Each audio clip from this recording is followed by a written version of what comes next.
tu veux rentrer dans le système, c'est-à-dire avoir une subvention pour t'installer comme jeune agriculteur, tu dois, en contrepartie, la contrepartie t'oblige à dépenser, à rentrer dans le moule.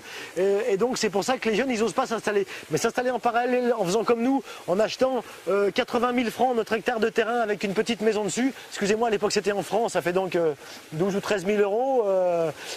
On a pu acheter ça. Et puis on a habité pendant 2 ans dans 23 mètres carrés. On était à l'abri, c'est petit. Mais quand on a voulu construire notre maison, le voisin nous a autorisé à couper des arbres, des jolis arbres sur son terrain pour faire notre charpente. On a fait l'isolation en laine de mouton, qui est un produit qui est en grosse quantité en France, que la plupart des petits bergers jettent à la poubelle parce qu'ils ne savent pas quoi faire. C'est un très bon isolant.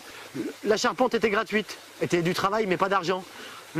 L'isolation était du travail et pas d'argent. Le crépi de la maison qui est fait en terre, la terre on l'a creusée devant la maison, on l'a mélangée avec un peu de paille, un peu de chaux, selon une recette éprouvée, c'est pas une expérimentation, c'est une recette éprouvée. Et on a fait notre crépi, j'ai pour 200 balles pour faire mon crépi, c'est-à-dire 4 sacs de chaux.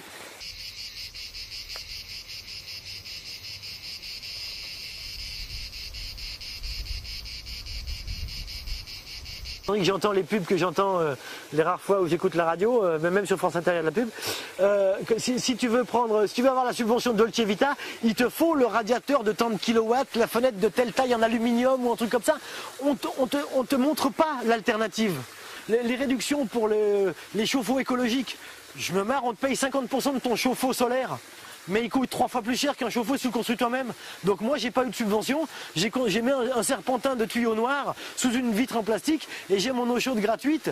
Ces subventions pour l'écologie, c'est du pipeau pour faire marcher le système. Puisque l'écologie est commerciale, eh ben faisons de l'écologie commerciale. C'est pas ça. Le vrai alternatif, c'est de construire une maison en paille, une maison en terre. Va acheter 500 bottes de paille, avec ça tu fais une belle maison. 500 bottes de paille au bord d'un champ chez un paysan, ça coûte que dalle. Ça coûte que dalle.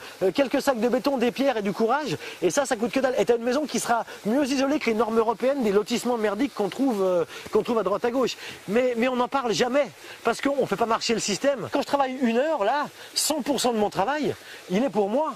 Donc construire une maison comme ça, on se dit oui mais il faut travailler en même temps. Oui mais il faut tellement moins d'argent que tu peux te permettre de travailler 1 semaine par mois en gagnant de l'argent et 3 semaines en travaillant pour toi. Tes 3 semaines-là, elles vont te permettre de faire bien plus de travail que ce qu'auraient fait des gens que tu aurais payé en travaillant 3 semaines à l'usine, au SMIC, quoi.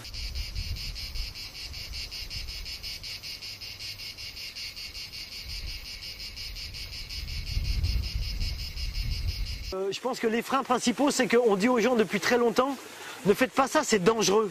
Oui, c'est plus dangereux que d'être un mouton, d'être un mouton rebelle, c'est plus dangereux que d'être un mouton normal. Mais qu'est-ce que c'est meilleur, quoi? Qu'est-ce que c'est meilleur à vivre? Il n'y a pas de... Le rapport emmerdement-bonheur est bien supérieur dans une vie comme on mène nous que dans une vie standard avec un crédit pour les 25 prochaines années, comme ça on sait, tu sais pourquoi tu te lèves le matin. Moi je sais pourquoi je me lève le matin, je me lève pour moi, pour me faire plaisir, pas pour rembourser mon crédit, j'ai pas de crédit.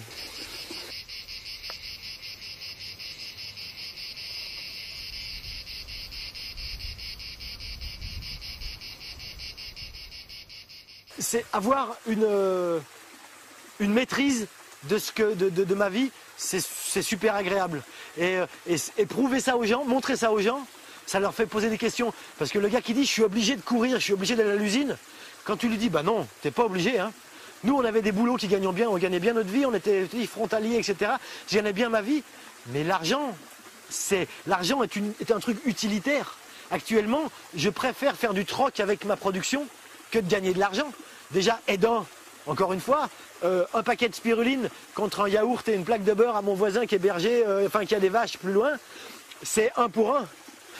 Avec ma famille, ils s'aperçoivent que justement la quantité de bonheur qu'on dégage par an est supérieure à la leur, alors que la quantité de fric qu'on dégage, c'est certain, est bien inférieure.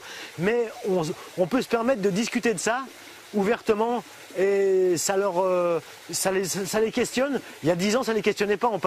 Ils disaient bon, ils vont encore perdre un peu de temps avant de trouver leur voie qui sera bien sage comme les autres. C'est des légers rebelles. Et puis en fait, ils s'aperçoivent maintenant que c'est pas à la retraite qu'on sera heureux, c'est maintenant, c'est pendant qu'on a notre activité qui nous fait vivre et qu'on fait avec bonheur, nous rend heureux tout de suite. C'est pas un plan, on n'a pas d'assurance vie.